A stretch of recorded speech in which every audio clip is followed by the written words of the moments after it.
Voilà, nous avons maintenant le plaisir d'accueillir M. Lamis Zayed, ex-président de la Fédération égyptienne de tourisme, grand expert du tourisme.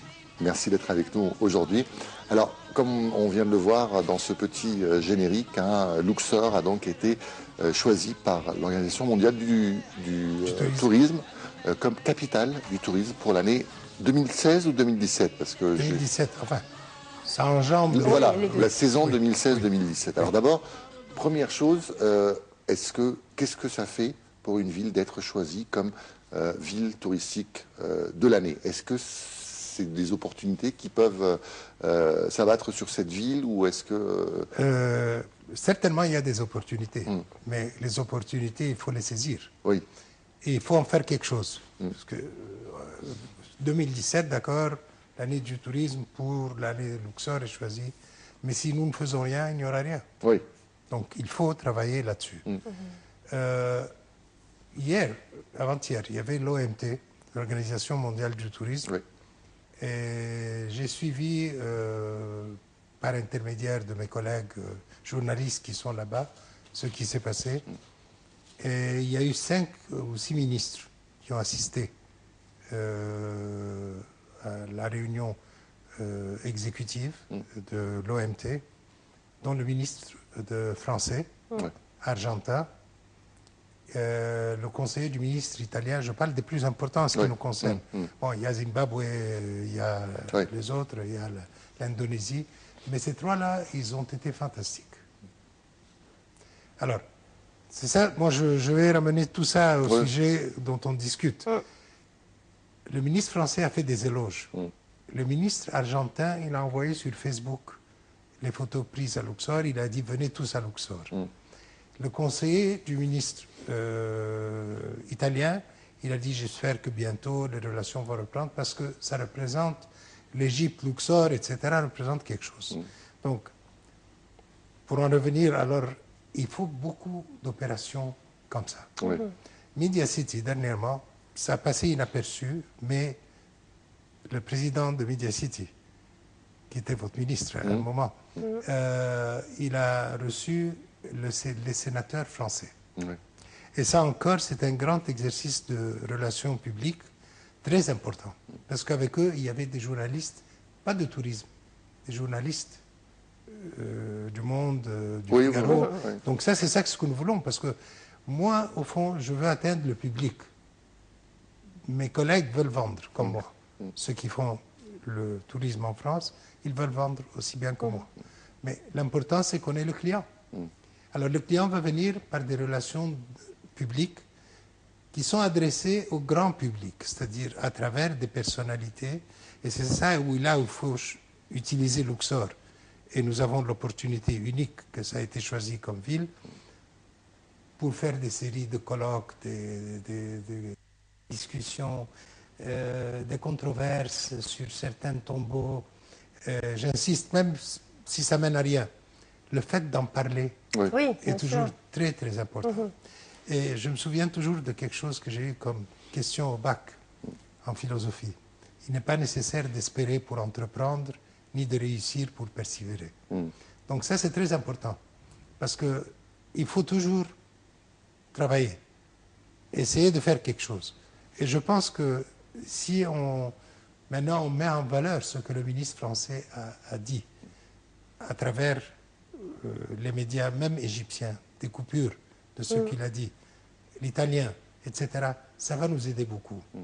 Et si on l'utilise sur Facebook et sur les autres moyens de communication, je crois que c'est très, très excessivement important.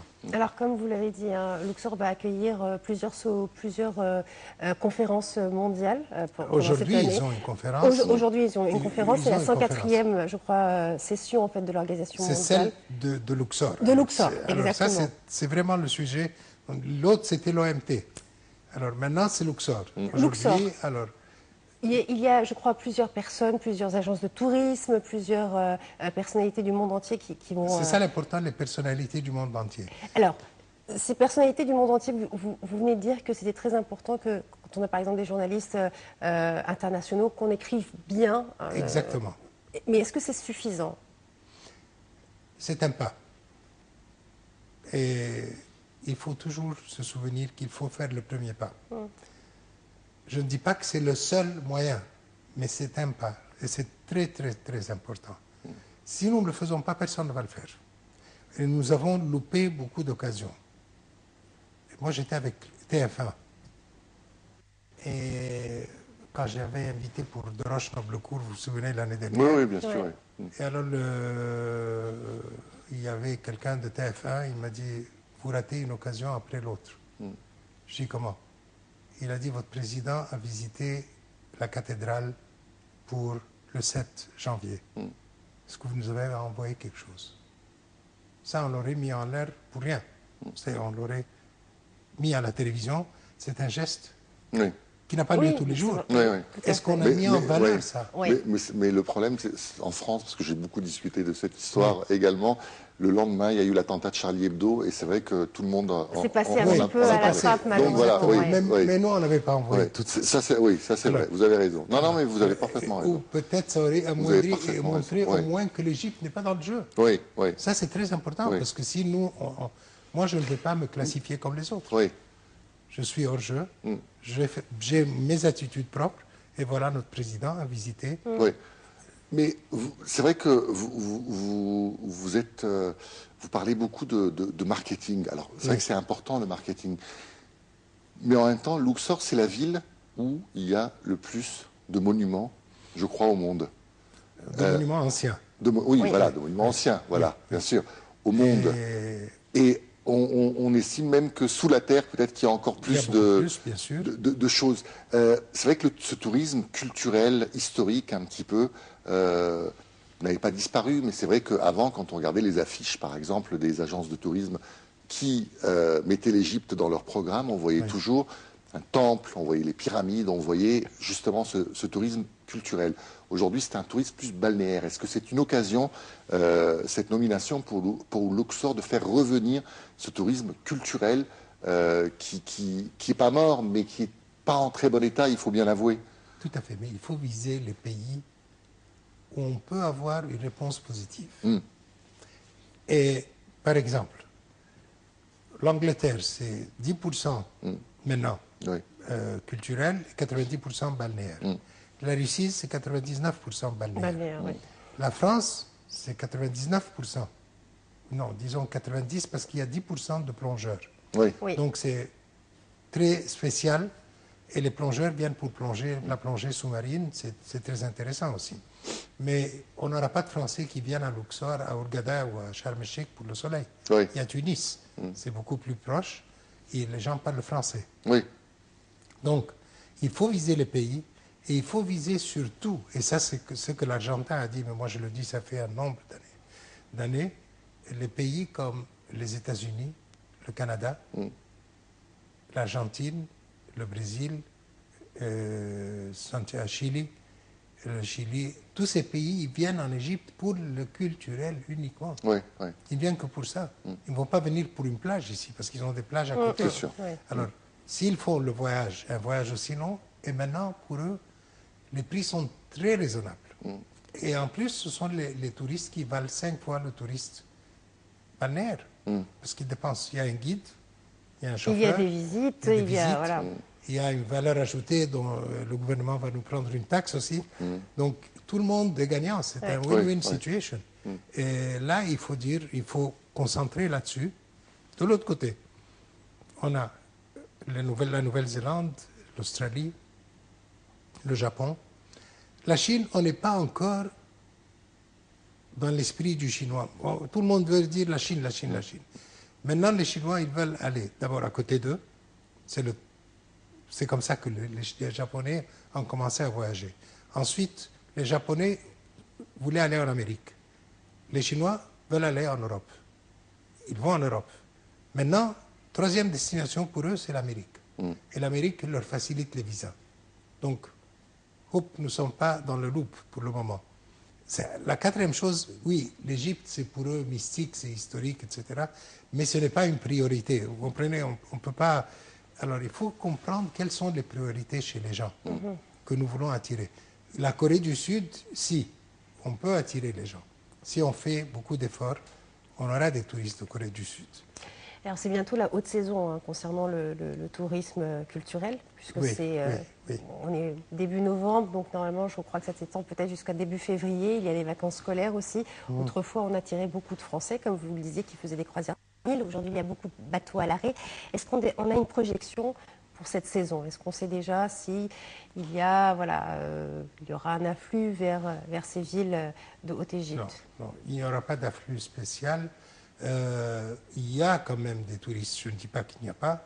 Il y a surtout, et vous seriez étonné, les Américains viennent, les Canadiens, malgré le fait qu'il y ait des problèmes on leur dit n'allez pas en Égypte, etc. Ils viennent. Ils prennent des risques, parce qu'on sait que l'Égypte est encore placée. Alors je ne sais pas, par exemple, en ce qui concerne le Quai d'Orsay, si l'Égypte a été enlevée de la zone ou pas, mais il fut un temps où c'était une destination... Sauf le Nil, sauf Luxor. Sauf Luxor, ah d'accord. Ce qui est très bien. Ouais. C'est ce que nous voulons. C'était plus le contraire avant. Oui. C'était ce que nous voulons. Ouais. C'est exactement ce que nous voulons. Et je ne comprends pas, c'est pour ça que je vous dis la France, c'est point d'interrogation. Pourquoi? Ouais. Parce qu'il n'y a pas vraiment... Oui. Tout le problème, c'est sur le Sharm el-Sheikh. Donc il n'y a pas sur Luxor Aswan, c'est orange ou jaune, je ne sais pas, c'est pas rouge, ça c'est certain. Alors je dis, moi les Américains, je reprends, les Argentins, ce sont des gens qui dépensent, et ils dépensent aussi, ils achètent. Pas seulement il y a une main d'œuvre supplémentaire, mais ils laissent de l'argent derrière eux. Donc ça c'est très important, et il faut s'étendre là-dessus, il faut avoir des idées. Ce que je voulais entreprendre, c'est d'amener Zahi Hawass faire des... Quand j'ai dit à l'ambassadeur du Brésil, qui est un bon ami, j'étais par hasard le voir, j'ai dit, Zahi va aller faire des conférences. Il avait un archéologue chez lui. Il me l'a présenté, on a bavardé, etc. Et il est parti le lendemain. 3 jours après, il m'a dit, j'ai déjà réservé 4 conférences pour Dr Hawass. C'est vendeur, donc. 4 vendeurs. Il va les faire gratuitement, bien sûr, pour eux, pour voir l'intérêt en Argentine. Et ce n'est pas le gros pays, le gros pays, c'est le Brésil. Mais les Argentins sont très cultivés. C'est le pays où il y a le plus grand nombre de bibliothèques par tête. Si vous allez là-bas, les bibliothèques sont très intéressantes et on vous offre un café, etc. Mais pour amener des touristes justement de ces régions du monde, l'Amérique latine, avec qui c'est vrai on n'a pas beaucoup de relations, il faut bien l'avouer, est-ce qu'il ne faudrait pas par exemple se mettre d'accord sur des vols? Parce que c'est vrai qu'un touriste Buenos Aires, par exemple, pour venir au Caire, il doit passer par Madrid, par je ne sais pas quel... Alors pourquoi ne pas essayer de faire au moins par exemple durant les périodes touristiques, pourquoi pas des vols directs. Voilà, un vol par semaine, même dans ces destinations-là, à destination de Rio de Janeiro, Buenos Aires, Santiago, pourquoi pas. Et d'autres villes. Moi, j'ai travaillé beaucoup dans l'aviation, donc ça, c'est pas économique. Oui. Deuxièmement, ils ont une taxe de 23%, c'est tout un problème. Il faut avoir un accord avec le pays pour ne pas payer des taxes dans les 2 pays. Mais peu importe. On a aujourd'hui beaucoup de facilités pour amener les gens ici. D'abord, il y a Turkish Airlines. Ils font Istanbul, Le Caire. Vous avez Dubaï, Le Caire. Vous avez, et ça c'est le point le plus important, Addis Ababa, Le Caire. C'est le plus proche et ils vendent à moitié prix. Avec des avions nouveaux. Donc, si Egyptair va poser un avion là-bas, ils vont perdre beaucoup d'argent. Pourquoi poser? On a les moyens, par toutes ces compagnies, d'amener les gens. Donc, amener les gens, c'est un problème. Le touriste est prêt à faire ce chemin de croix pour... Tout à fait. D'accord. Tout à fait, parce que le prix, écoutez, c'est question... Parce que le prix est intéressant. Voilà, s'il passe par l'Éthiopie, s'il passe par Dubaï, il paye 2100 $ de Sao Paulo ou de Rio ou de l'Argentine, de Buenos Aires. Alors, à peu près 2100 $. S'ils prennent, s'ils vont par l'Éthiopie, ils payent 960 $. Moitié prix, en fait. Moitié prix. Alors, Donc le prix n'est plus un problème. L'Éthiopie est beaucoup plus proche du Caire. Donc si vous voyez sur une carte, Oui. ils font comme ça, c'est Ouais, à oui, peu près. Ils montent et ils remontent. Donc il n'y a pas de...